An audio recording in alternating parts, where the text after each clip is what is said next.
জাবালে নূর টাওয়ার এবং আশেপাশের যে বিল্ডিংগুলি, এটা একটা আবাসিক এবং বাণিজ্যিক মিক্সড বিল্ডিং।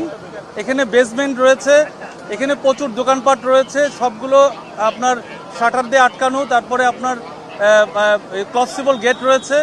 এখানে এখন যে পরিস্থিতি, আমরা অনেকটাই কাজ করতে পেরেছি। মানে ফ্লেম এখনও কিছু রয়েছে, দোতলাতে ফ্লেম রয়েছে, তিনতলাতেও ধোঁয়া রয়েছে, তিনতলা অনওয়ার্ড সব জায়গায় ধোঁয়া রয়েছে।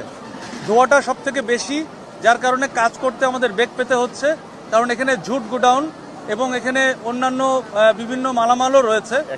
এই পরপর বিল্ডিংগুলি একটা সেম বেসমেন্ট, মানে বেসমেন্টটা একটা এবং বেসমেন্টেও দোকানপাট রয়েছে, যার কারণে আমাদের সময় লাগছে। আমাদের প্রত্যেকটা শাটারগুলি ভেঙে, ক্লসিবল গেট ভেঙে কাজ করতে হচ্ছে, যার কারণে এত সময় লাগছে। এবং প্রত্যেকটা গোডাউনগুলো আপনার ঝুটে, মানে ঝুট গোডাউন বলা হয়, এবং এখানে অন্যান্য কাপড় চুপড়ও রয়েছে।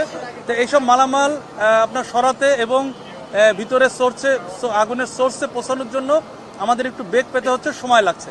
তবে আমরা আশাবাদী যে এটা আগুনটা আমরা কনফাইন করতে পেরেছি।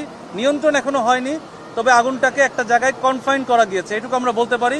আমরা চারিদিক থেকে অ্যাটাক করছি যাতে করে আগুনটা আর লিঙ্ক আপ হয়ে অন্যান্য বিল্ডিংয়ে না ছড়িয়ে যায়। এটা আমাদের প্রথম কাজ ছিল, আমরা আগুনটাকে কনফাইন করতে পেরেছি, এটুকু বলতে পারবো।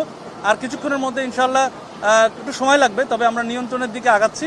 এই পজিটিভ একটা সাইড রয়েছে, আর ভিতরে প্রচণ্ড ধোঁয়া, প্রত্যেককে ব্রিদিং করে আমরা প্রত্যেকটা কাজ করছি, যার কারণে একটু সময় লাগছে। ধন্যবাদ সবাইকে।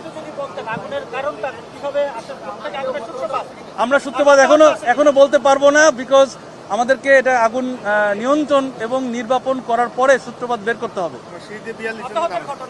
এখন পর্যন্ত আমরা